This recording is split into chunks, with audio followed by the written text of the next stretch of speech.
Alrighty. Ooh, that's loud. Cheerful. Loud.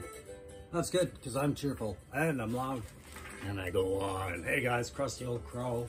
P-Triple-C for this beautiful Tuesday. By beautiful, I mean I woke up this morning in a great mood.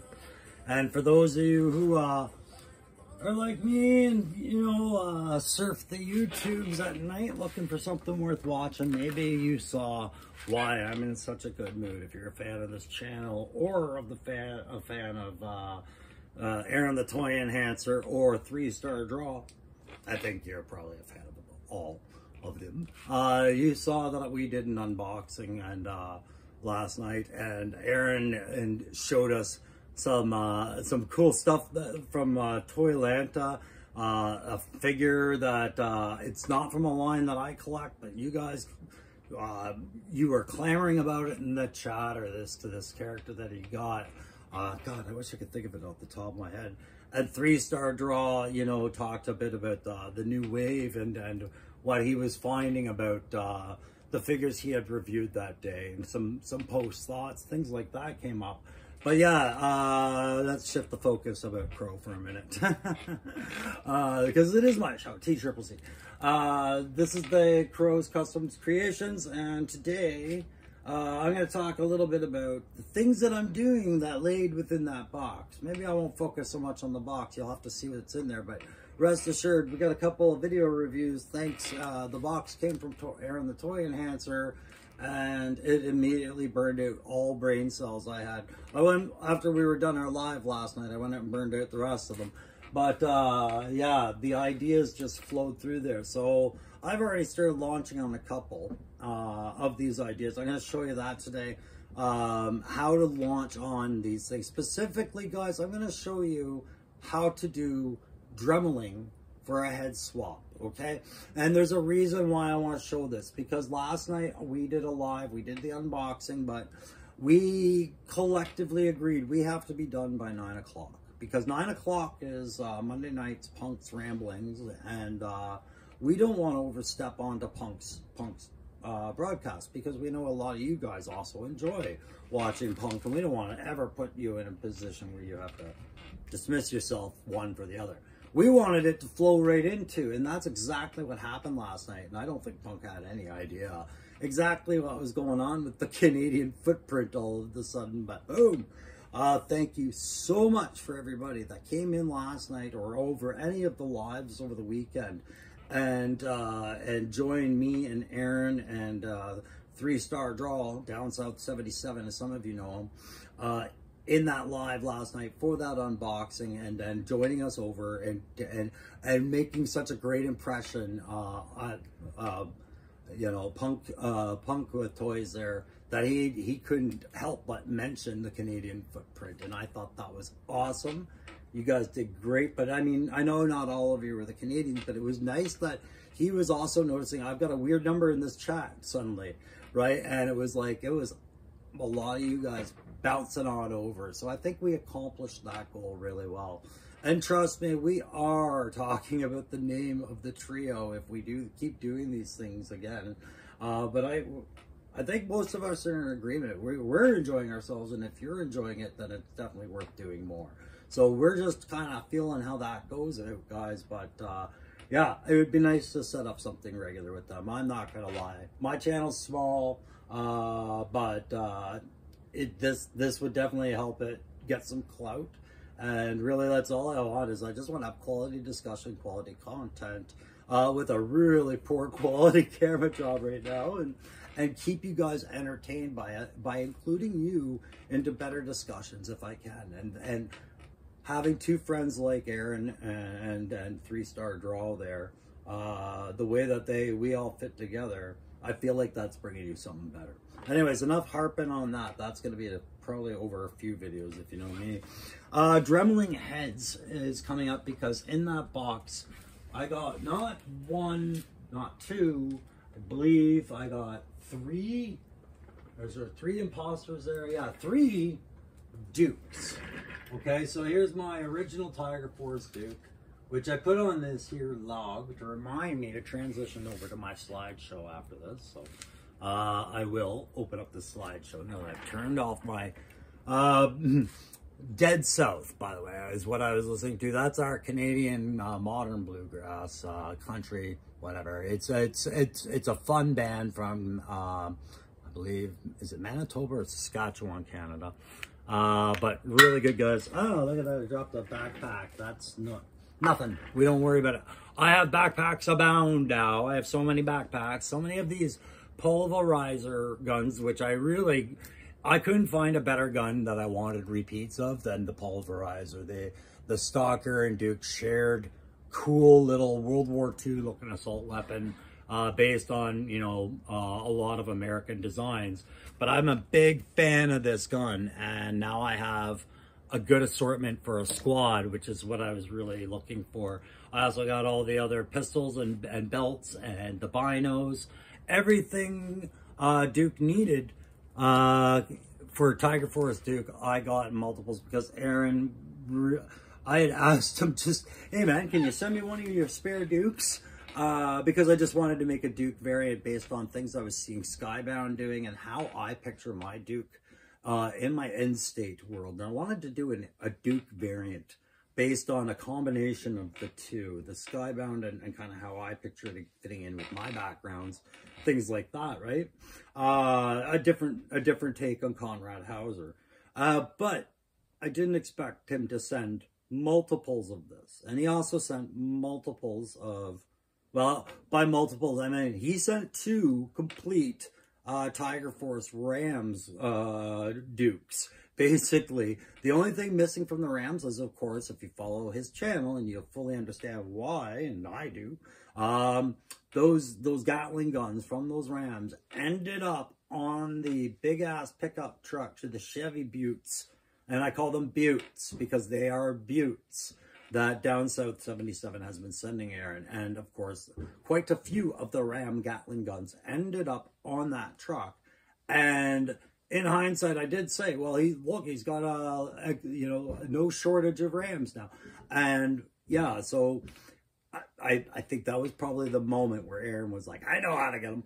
And so, yeah, I did officially ask Aaron for one of these to experiment with. 3 plus the Rams and sidecars was an exemplary surprise. One that kept me up with confusion and my sketchbook and problem solving and all the best problems. Hey guys, before I forget, if you like this stuff, don't forget to hit like, share, and subscribe. It's important to my algorithm as I am trying to provide you daily content, grow this channel into something for us like-minded fools that like to keep it simple, but like to listen to guys who are passionate about the subject matter. And anyways, I'm not going to blow sunshine up my own ass. You guys know exactly all that stuff with me. And from a veteran's perspective, I am in the right damn community to find like-minded people. So one of the things I am doing with Duke is I have a couple of planned conversions. I have one set aside because I have a character coming from my order with Loki Wartooth that sees the V2 Stalker happening. I have a character on the side for that, for another subunit of Joe that I want to work on. Which would involve clutch. And I'm talking, of course, about crankcase. I am going to do a crankcase, you know, another vehicleless driver for now. But I was a big fan of the Awe Striker and the crankcase and all of that stuff. So I am going to use one Duke body because of the rolled up sleeves and the simplicity. And right now I have an abundance of Dukes for some reason. But the other one, I do have that other Duke plan, like I said. But this third one freed me up, and I had a good long thought about it. I thought about doing something Cobra with this extra body because as I've shown before, guys, underneath every Viper is this Duke torso.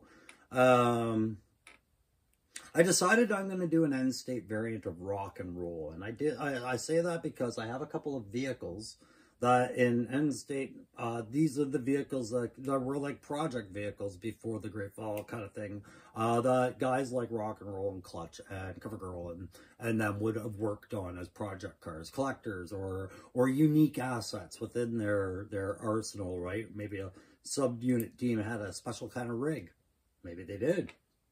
So I wanted a different take on rock and roll, because I really like the rock and roll that we have for classified, and I'm not going to rip the only one of those I have apart.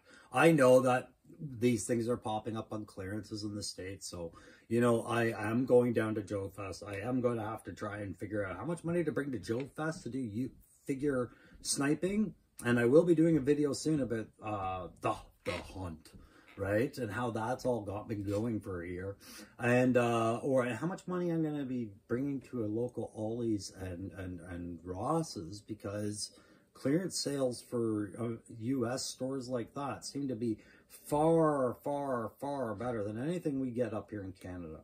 But I am doing this rock and roll variant, and so the head I'm using on this is one that I have borrowed from an AEW line. I had it set aside for my Dr. Mindbender, but there's been some changes on the Dr. Mindbender. I'm wondering maybe if Dr. Mindbender might be the objective I set for Joe Fest, if I bring enough with me to buy a Dr. Mindbender, if I can find one reasonably.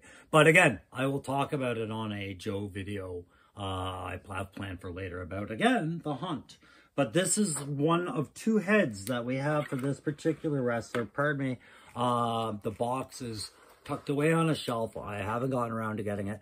But if you guys know him, you know him. I don't follow wrestling, but I do follow when these figures hit clearance sales. And these are, I guess, as close as I get to the Ross Hollies kind of prices. I get these for about $9 at GameStop in their clearance bins when I see them.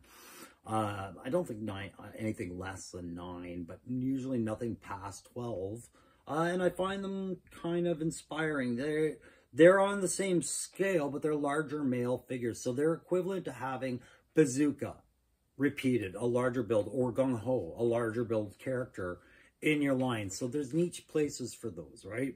So that's why you haven't seen abundance of them, but I did have plans for a few of them. They're just low on the priority list. Nights like last night end up with days like this where the priority list suddenly changes because some big factor has happened, right? So for this head, I'm going to put my glasses back on. I'm going to talk about, I'm going to pull up the slideshow, why I chose this head, what I've done to it, why it's able to fit on this ball joint now, and earlier today it could not, and what you can do as a conversion artist or guy doing conversions. If you're anything like me, I'm just going to show you the cliff notes on what I've learned basically since playing other hobby games and doing other approaches to like smaller scale war table stuff, like vehicle conversions for 40K or Star Wars, or doing terrain. Big one, doing terrain. And I found it flows back. Like I said, if you've got experience in tabletop gaming, then I can see how all of you are probably very tempted to do what I'm doing with the classified line, which is, you know, don't look at it as wasting a $50 figurine or maybe more. Look at it as, you know, what would you have spent in those respective other hobbies to express your hobby interest, right? That's what I look at some of these, right? So I don't mind buying duplicates of the odd figure if I can find them on clearance. And I love kit bashing. And Aaron knew that when he sent me these dukes. So yeah, I'm going to do an end state variant of rock and roll.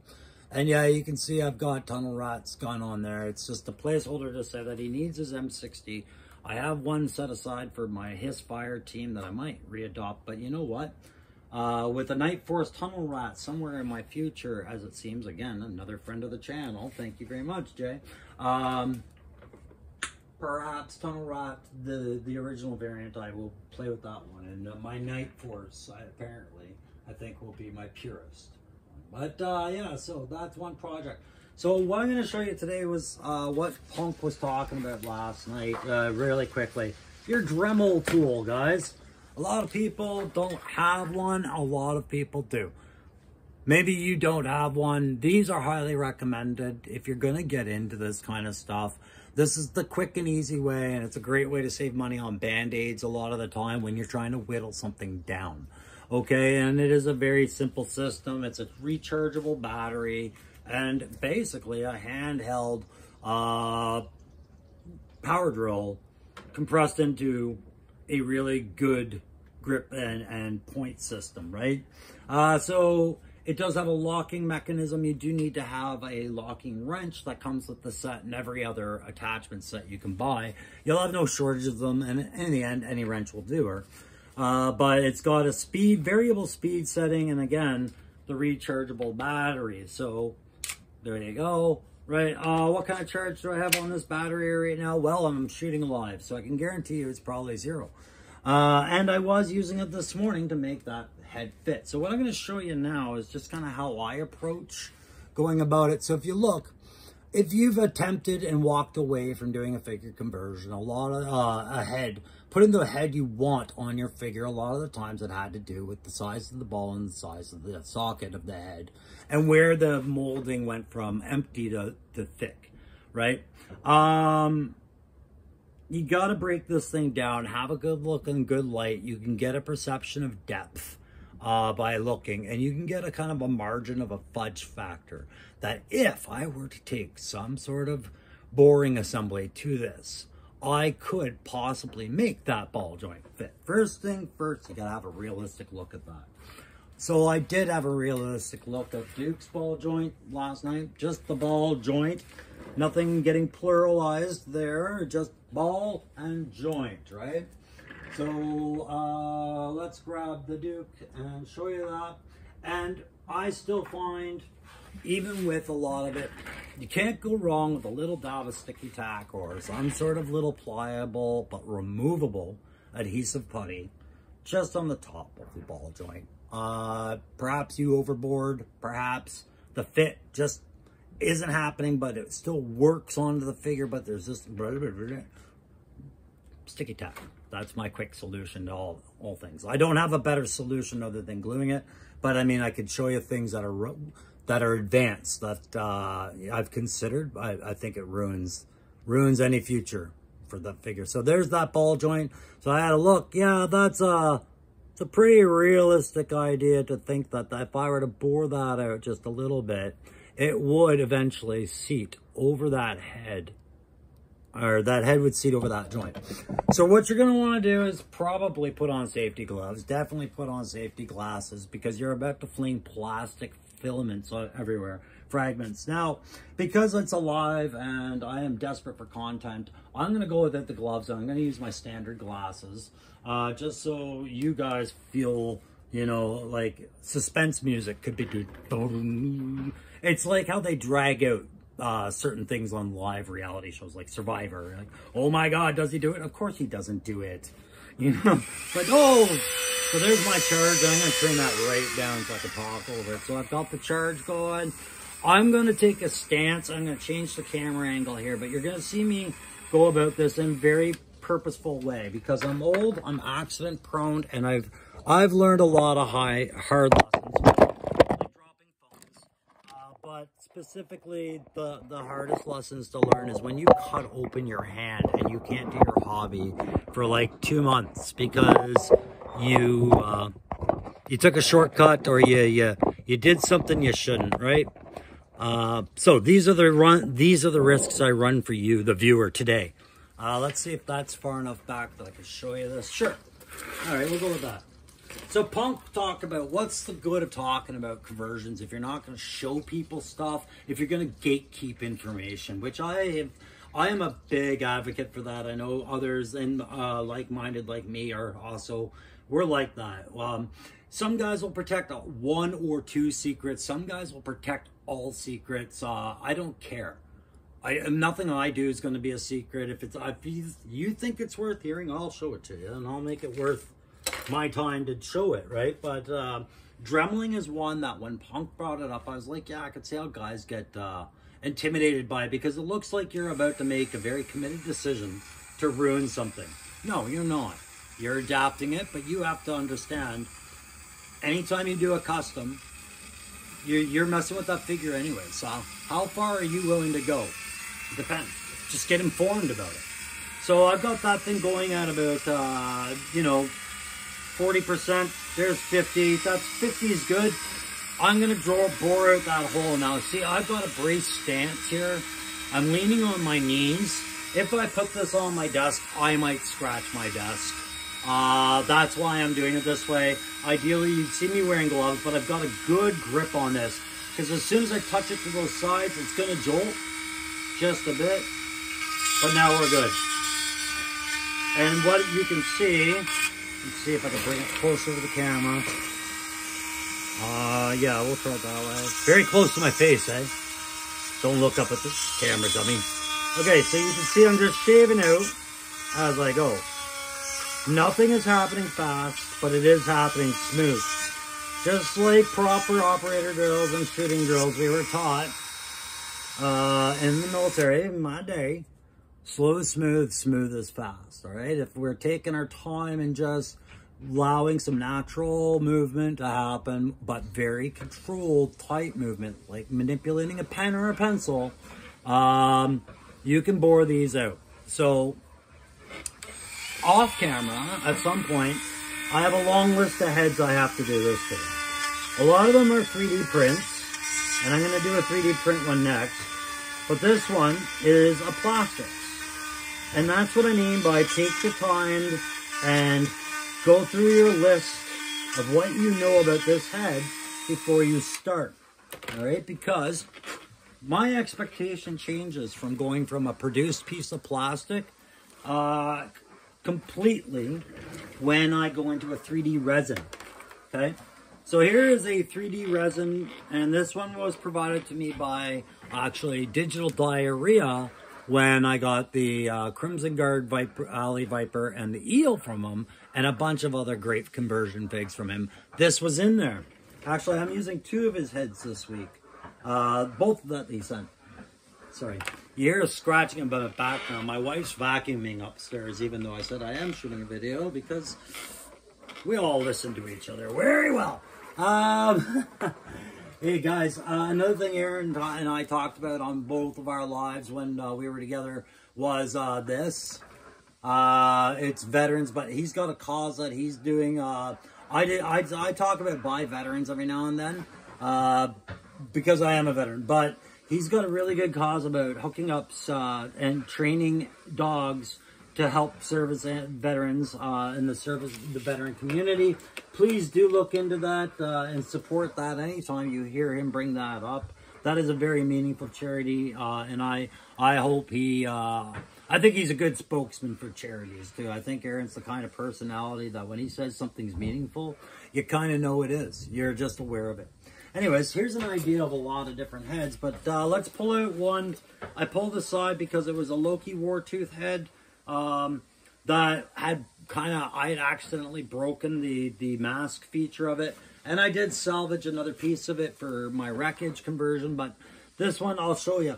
What I'm considering when I look at this one, right? Same issue, borehole is going to be too small, let's say. This is a good one to test things with.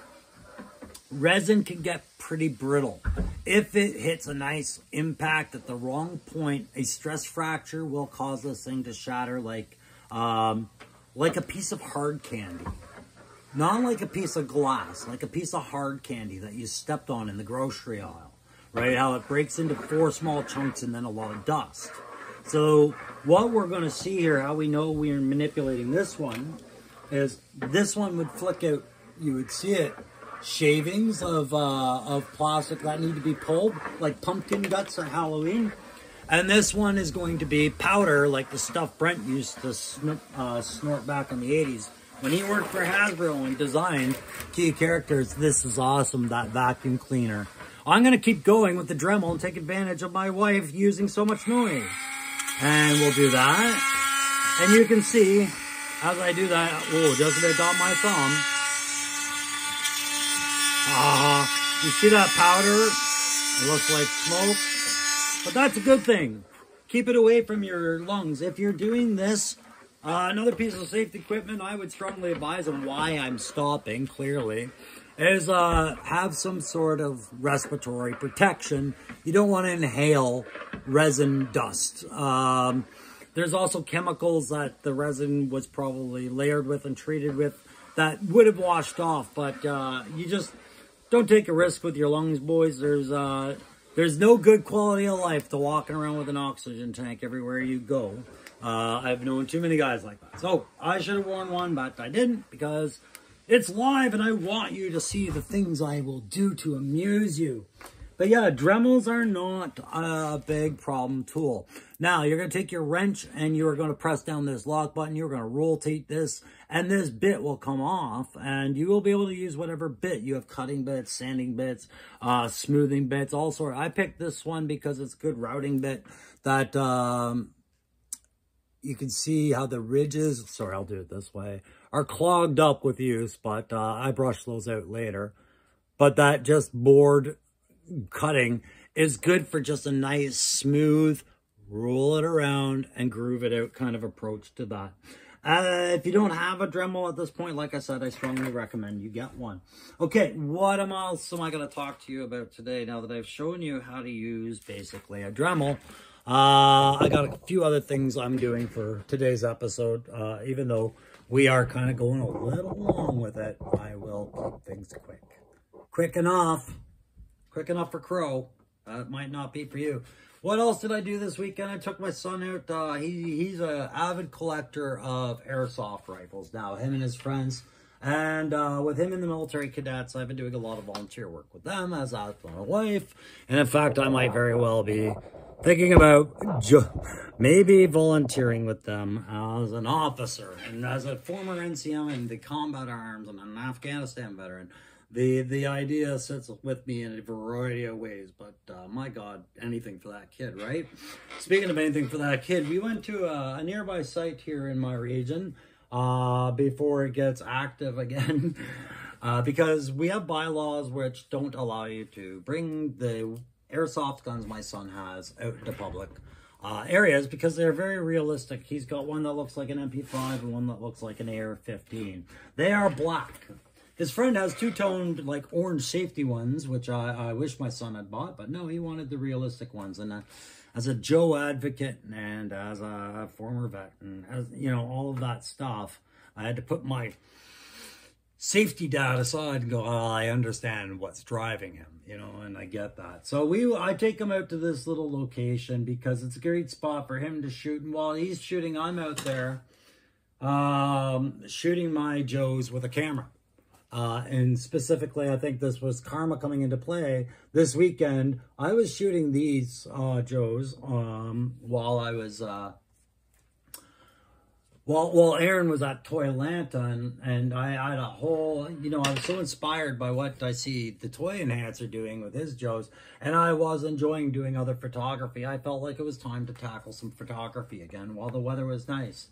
And what I came across was somebody had recently cut all these nice little blocks. So that always helps my jungle terrain and things like that. So it was a good weekend, but that gave me projects like Shelf Space. You guys know I'm working on a lot of backgrounds. I'll try and show you that one again today.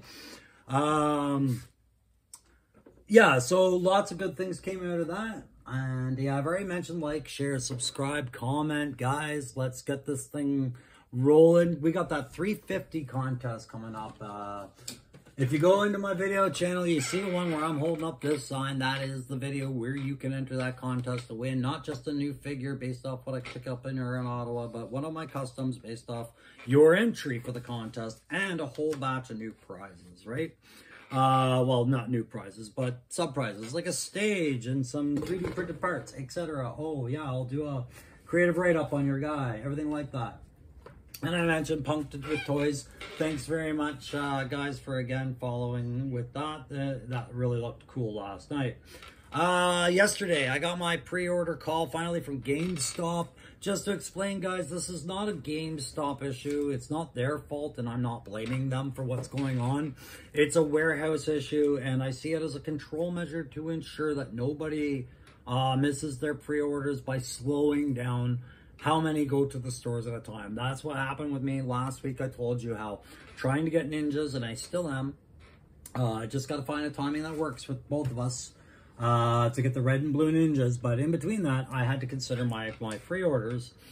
Yeah, so I told the guys that it wasn't, you know, like I understood if I was on the second wave. Well, my second wave did come in. So I've got the 60th anniversary Navy Diver I've got to pick up, but my priorities, if I only end up picking maybe one up out of the 3 this Thursday, because I got other things on the go, Airborne is in for me, but more importantly, Quick Kick. And from what I'm understanding is I'd probably best be picking up my Quick Kick because the demand on that particular figure is high. And I am of the position, I don't consider myself a Quick Kick fan. In fact, I find the stereotype of him just a little unsettling, but I am a classified fan. I'm a fan of the fans of Quick Kick. I do know he has his place in the line. I do understand the relevance of this character.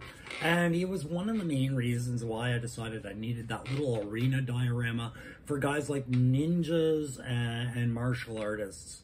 Because Quick Kick in that uniform, to me, I'm not going to stick him with Snow Job or others, you know, Airborne and them, you know, in other elements, because I don't feel like he's dressed for anything but gym fighting.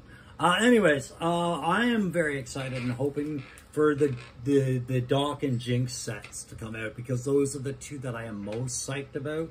But also very psyched to get the Tripwire and the Roadblock. But I've got to find another one of these guys. Right now in Ottawa, I feel like I feel like I'm seeing some availability coming for retro Snake Eyes. I just got to track it down and confirm if it is what I'm thinking it is. If he's coming back, I do know one guy I definitely owe one to. But I will try and pick up maybe 1 or 2 more, because I know a lot of people feel the way I do about retro Snake Eyes, and that is basically it's the must-have Snake Eyes for the OG 13 fanboys like myself and you know, 3-star draw, toy enhancer, others. We understand that relevance. Hey guys, I want to talk to you about Operation Blackout, because if you guys, like I said, noticed last night, I got my Beachhead. I'm going to talk about that on the hunt list as well, and on the Beachhead review. But Operation Blackout, I keep coming back to, and I keep meaning to make some sort of reference to it. Because we keep talking about this classified line, how it got started. And I thought you would get a kick if you've never played the game or done anything or even looked at it. These were the digitals, like the computer gameplay for that video game, this Operation Blackout. Basically classified as a reflection of this game, right? And I was saying, like, what a shitty market to base your ideas off a game concept as opposed to base the game off a great toy, right? But I mean, it worked out for Hasbro, but there you can see everybody except, we've got all of these guys except Sci-Fi. So that was another reason why I kind of stayed clear, because I feel like our Sci-Fi is still going to have that kind of, you know, purest look. And you can see they've probably looked at the retro, or not the retro, yeah, maybe a retro and a classified Sci-Fi for a long time. So I feel like Sci-Fi could happen at any point, you know, especially now that we have Blowtorch out, which kind of, I think, was what Viper Island was thinking was going to be airtight. I kind of always felt it was Blowtorch, but I think that also frees up some room for some more Sci-Fi type characters, right? But these were kind of the renderings. I'm not sure if this is the same game. It might be a different system. But there you go. There's Storm Shadow, and basically the gameplay kind of looks like that, like Splinter Cell or other gameplays we've seen before. But the concepts, there's enough different concepts in Operation Blackout that didn't make it to the Joe line that I'm happy, but some of these did. But what was making me happy was seeing now today, when I actually searched some of these winter variations that we're going to see that were included, right, as skins for the character, I think, more than anything. But they even make Darklon in there and Crystal Ball, and somebody else will have to tell me that. To me, that's Cable, but I mean, it's got to be like Billy Kessler or somebody, I don't know. Yeah, so Operation Blackout, just quickly go back down over here. So again, oh my God, the like, share, subscribe, mentioning it 3 times in an episode. There you go. Here's some concept sketches I pulled off around there. So there we got the concept sketches for Duke. And then you can see some of the skins they considered, right? And I don't know if they showed up in the game or where they showed up ever again, but I thought this was cool. Winter Lady J. Well, if I had seen that before, you know what? I thought about that, but I remember in the cartoon, she had a brown leather jacket for the winter off she was on that I saw. Snoop Dogg, Snake Eyes. Anyone? But more importantly, I thought this was kind of cool. Forest Cam Snake Eyes Ranger kind of type. Interesting. Sci-fi. Okay, we talked about that. There's the backpack and the laser or some sort of drone, I think, and his gun. And then Scarlet, which we got that one, right? But there was a Winter Scarlet, not like the one I did. But they thought of it as well. And then there was another more armored, ready variant Scarlet, I guess. Sci-fi again. You can see some of the concepts they were working with the drone. And other armor ideas they had. Jeez, I think I came more close to that with my winter sci-fi end state one. Cobra Commander, well, shit, doesn't that look familiar, right? So we know about that. Oh, Crimson Strike Baroness, Winter Baroness. Would you guys like to see the Winter Baroness? I think I would. I think I'd very much like to see a Winter Baroness. Of course, I just ditched my my Spare Baroness, but that doesn't mean that a Winter Baroness couldn't still happen. It just wouldn't be using my Spare Baroness body anymore. But definitely we have more than enough Baroness heads, I wonder. Firefly, we got a couple different variations on there, right? And then you can see in the corner, I mean, the vest from the video game is what we got in the line anyways.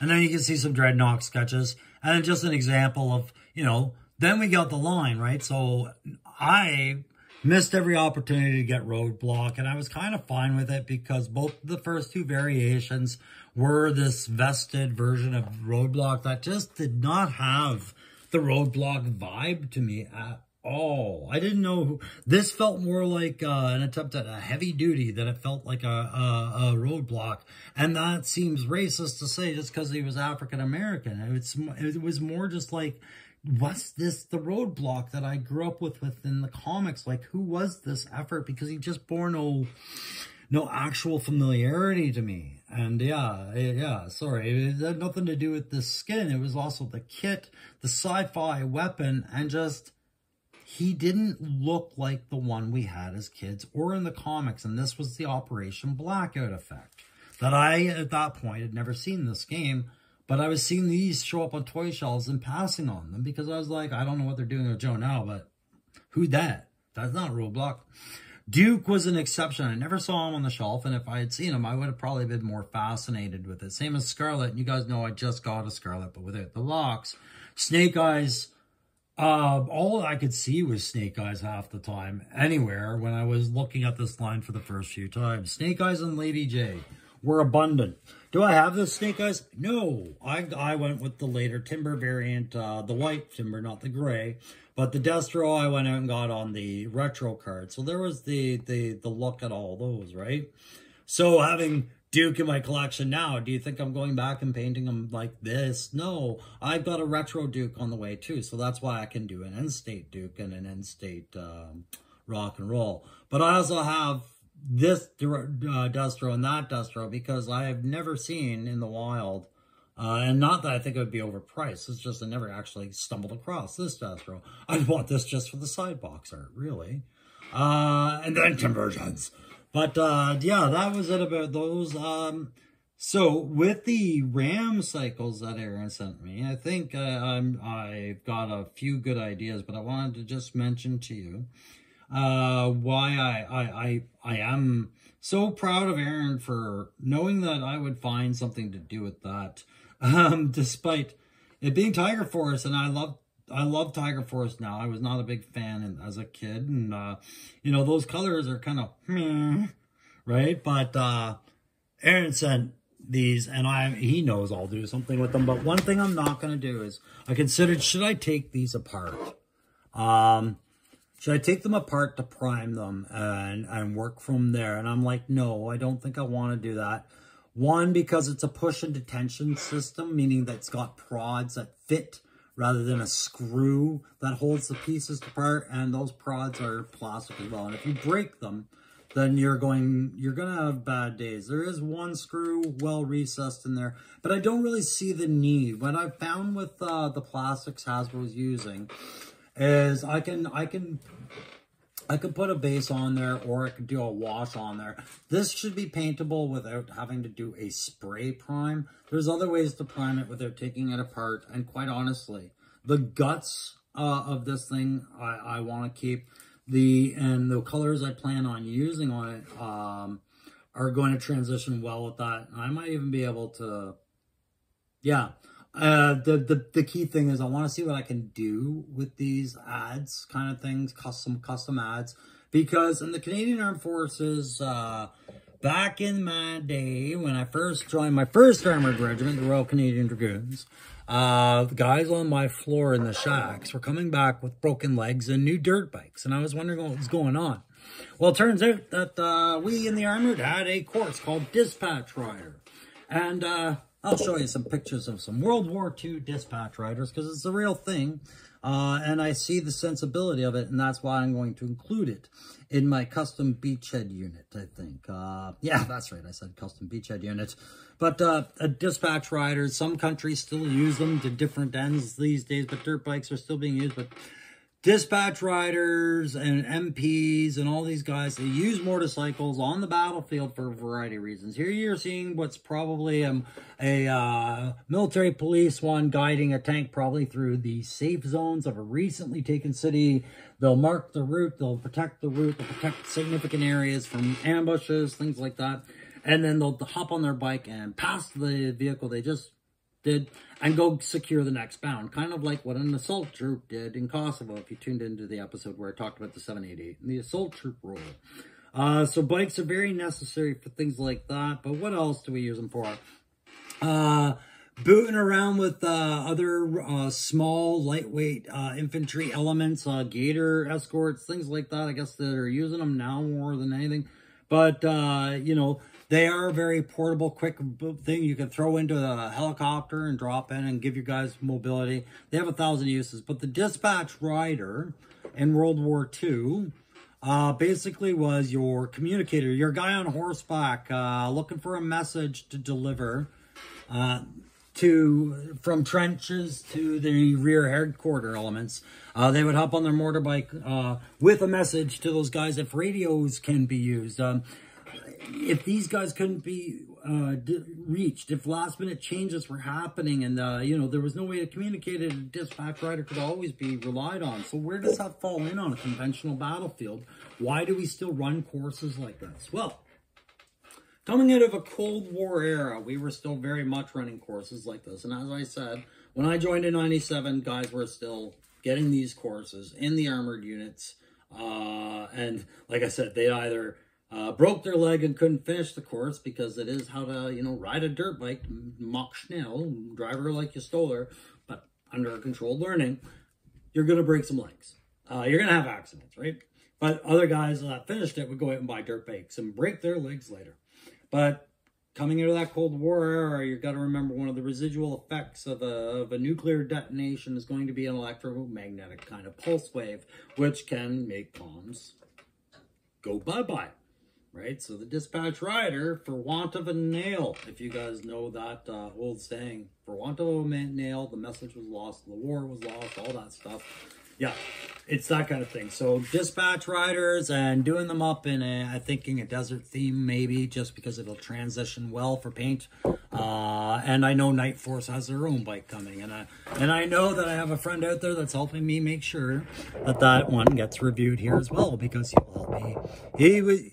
He's already talked to me about how he can help make sure that I get mine at the right price for it, and not miss my opportunity. I appreciate that very much. Okay. So we've got that.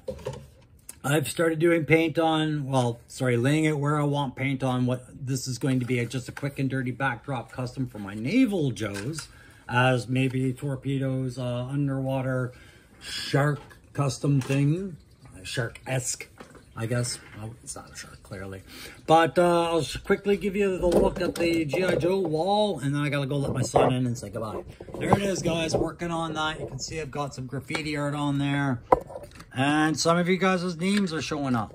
All right, and somebody let my son in. That's beautiful. But what I'm trying to depict here is basically the end state concept. You can see I'm working a Canadian maple leaf into the background. I'm not anywhere near done that. And then the heart's transitioning out of the flags, and it's basically, you know, devastation and destruction in the background. That's going to be my little mural piece for my art wall. But the rest of it is all just little cameos of subscribers and channel friends and close friends. And Daredevil Dave, you were worried I wouldn't include you. You're there, buddy. You're there. I'm going to keep working that up tonight and finish off some of these heads that I'm doing for conversions. And yeah, there we go. And just having a great time and get this beachhead review done at some point tonight as well. So 45-minute TCCC. I gotta go. Like, share, subscribe. Thank you very much, Aaron. Thank you very much. 3-star draw for the company, for the kindness, for the friendship. I can't wait to do another video with you guys, and certainly another live. We'll see you soon, guys. And thank you all, you subscribers, old and new, for this kind of support. I appreciate it. Bye now.